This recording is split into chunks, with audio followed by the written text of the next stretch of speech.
Olá para você que me acompanha aqui no canal do meu tio Oscar. Hoje a gente vai analisar uma comédia, Nascida Ontem, de 1950. Ainda que estejam separadas por cerca de 4.500 quilômetros de distância terrestre, Nova York e Los Angeles são as duas cidades norte-americanas de maior ebulição para os atores. O intercâmbio entre os palcos da Broadway e os estúdios de Hollywood sempre existiu, e foi exatamente isso que tornou Judy Holliday uma estrela nacional antes dos 30 anos de idade. I never thought I'd go through a thing like this for anybody. Like what? Like getting all mixed up in my head. Like wondering and worrying and thinking. Stuff like that. Last night I went to bed, I started thinking I couldn't fall asleep for 10 minutes. Holliday teve aulas de balé quando criança e se envolveu com o teatro ainda na escola. Durante a década de 1940, ela tentou a sorte em Hollywood sem muito sucesso e voltou aos palcos da costa leste para protagonizar a peça Born Yesterday, que é até hoje um dos 10 maiores sucessos da Broadway para um espetáculo não musical. Foram 1.642 apresentações entre 1946 e 1949 que chamaram a atenção dos executivos de Los Angeles. Enquanto a Columbia comprava os direitos de adaptação para o cinema, Holliday atuou como coadjuvante de grande destaque na comédia da MGM A Costela de Adão, lançada no início de 1950 com os já consagrados Spencer Tracy e Katharine Hepburn. O natural seria que a própria estrela dos palcos também protagonizasse a versão cinematográfica, mas o produtor Harry Cohn não estava assim tão convencido disso. A primeira opção dele era a veterana Rita Hayworth, que no entanto não estava interessada. Foi aí que a própria Katharine Hepburn deu algumas declarações para a imprensa exaltando os talentos de Judy Holliday. Mas mesmo assim o executivo estava com medo de apostar na atriz pelo alto valor gasto pela compra dos direitos de adaptação da peça. Ele não podia errar.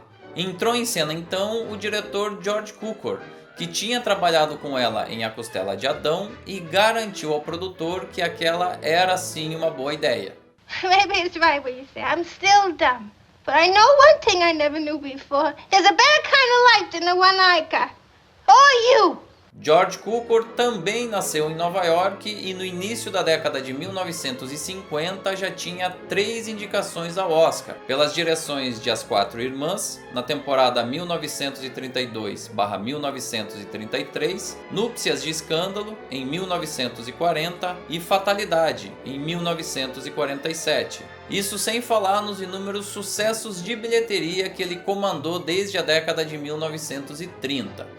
Com isso, ele acalmou o produtor Harry Cohn e garantiu a presença de Judy Holliday no projeto. Mesmo assim, com o objetivo de dar mais peso ao elenco, ele contratou Broderick Crawford para um dos papéis masculinos do filme. Ele vinha em evidência por ter acabado de vencer o Oscar de melhor ator no ano anterior, pelo drama A Grande Ilusão. E para fechar a escalação, temos ainda William Holden, que naquele mesmo ano esteve também no elenco de outro indicado ao Oscar de melhor filme, Crepúsculo dos Deuses. Escolhas baseadas no elenco e também na potencialidade de retorno comercial nas bilheterias. Now look, who said this? The proper study of mankind is man. I don't know. You should. Why? I told you. I forgot. Pope. The Pope. Not the Pope, Alexander Pope. A narrativa tem como principal fio condutor a personagem da Billie, uma mulher jovem e bonita, mas também ignorante e sem nenhum tipo de formação intelectual. Ela vive junto com um empresário chamado Harry Brock, que se vangloria por ter subido na vida através do trabalho, mas esconde uma realidade recheada de corrupção e falcatruas. O filme começa com o casal chegando a um hotel extravagante na cidade de Washington, centro do poder político norte-americano. Os planos do Harry incluíam corromper membros do governo em troca de favorecimento dos seus próprios negócios. A relação entre os dois era aparentemente conveniente. Por um lado, o Harry teria uma mulher bonita para ostentar e apresentar em eventos sociais. Em troca, a Billie era mimada com todo o tipo de luxo que o dinheiro podia comprar.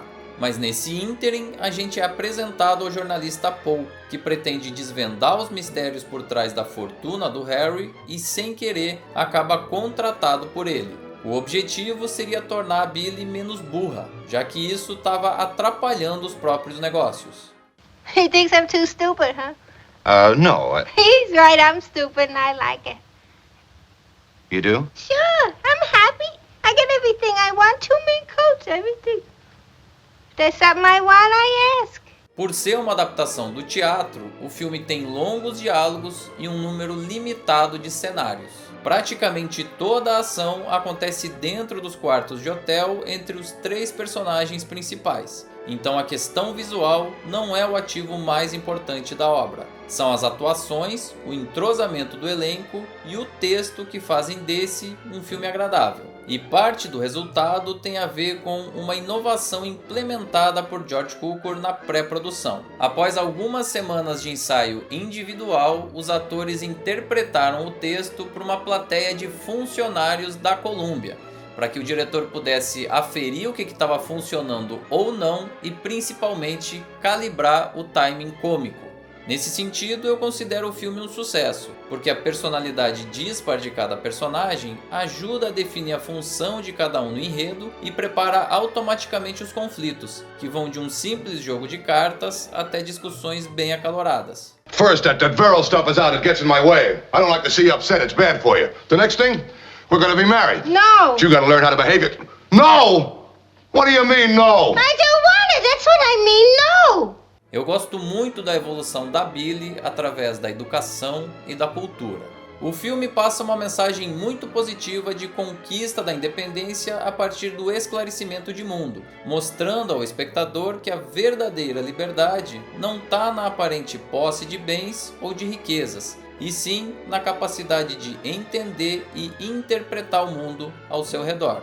E diga-se de passagem, essa evolução é feita com enorme qualidade por parte da Judy Holliday. Também existe aí uma analogia muito interessante entre o Harry e o autoritarismo, já que ele representa a corrupção dos poderes constituídos em prol de si mesmo. Por outro lado, o jornalista Poe oferece um contraponto de fraternidade, bons valores e respeito pelos ideais coletivos, que são reforçados por visitas e citações diretas a diversos pontos cruciais da democracia norte-americana, como a Biblioteca do Congresso, o Capitólio e o Memorial Thomas Jefferson. Inclusive, o filme é corajoso ao fazer referências ideológicas explícitas ao espectador. Think about it, Billy. You'll see Harry's a menace. Oh, he's not so bad, I've seen worse. Has he ever thought of anyone but himself? Who does? Millions of people, Billy. The whole history of the world is a story of the struggle between the selfish and the unselfish. I can hear you. All that's bad around us is bred by selfishness. Sometimes selfishness can even get to be a cause, an organized force, even a government. And then it's called fascism. Na época de lançamento, abriu-se um amplo debate sobre uma possível influência de ideias comunistas no filme, o que era bastante delicado porque o mundo vivia os anos da Guerra Fria. E para complicar ainda mais as coisas, o nome da atriz Judy Holliday foi incluído em uma publicação chamada Red Channels, por supostamente ter ligações com a ideologia comunista. Alguns grupos chegaram a organizar até mesmo boicotes ao filme, ao passo que personalidades influentes no período, como a jornalista Luella Parsons, defendeu a obra dizendo que as acusações eram totalmente infundadas. No final das contas, isso acabou não afetando a caminhada de Judy Holliday rumo ao Oscar, em uma competição que tinha ninguém menos do que Bette Davis, por A Malvada, e Gloria Swanson, por Crepúsculo dos Deuses. Muita gente considera a vitória da jovem estrela como um dos resultados mais absurdos da história da academia. E se a gente olhar individualmente os nomes envolvidos, parece algo fora da racionalidade mesmo. Mas na época a disputa estava bem apertada entre as três e Nascida Ontem teve críticas amplamente positivas, além de ter feito uma excelente bilheteria. Então, olhando em perspectiva, o resultado não pode ser considerado uma zebra. E a gente vai falar mais sobre isso no debate relativo ao Oscar 1950. All right, then. What's your idea? Nothing. No idea. I'm just trying to show you that Legislation's not meant for buying and selling. This country with its institutions belongs to the people who inhabit it. A Columbia fez uma campanha pesada por esse filme na temporada de prêmios e com isso conseguiu emplacar 5 indicações ao Oscar. Melhor filme, melhor direção, melhor roteiro original, melhor figurino em preto e branco e melhor atriz. Um desempenho notável, principalmente se a gente levar em conta o calibre dos filmes concorrentes. Ainda que eu não considere esse um filme espetacular, é sim uma comédia de alta qualidade, com um texto afiado e um elenco muito bem balanceado. Também tem a grande virtude de continuar sendo relevante e narrativamente atual. E por isso, vale muito a sua atenção. Your job, what, getting in my way? Well, not exactly. Well, what then? I'd like to know, no kidding. To find out what goes on and get it to the people.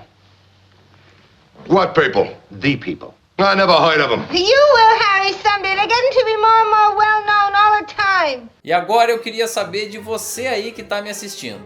Qual é a sua opinião sobre essa comédia? Você gosta, não gosta? E sobre a vitória da Judy Holliday? Foi justa? Não foi? Faz o seguinte, deixa o seu recado aqui embaixo no espaço destinado aos comentários pelo próprio YouTube. Também não esquece de curtir, compartilhar o material, se inscrever no canal e ativar as notificações no sininho. A gente segue analisando todos os filmes indicados pela Academia na categoria principal relativos a 1950 e a próxima atração vai ser nada menos do que o vencedor daquela temporada, A Malvada, que chegou na cerimônia com 14 indicações, um recorde que seria igualado apenas por Titanic e La La Land Cantando Estações. Te espero aqui.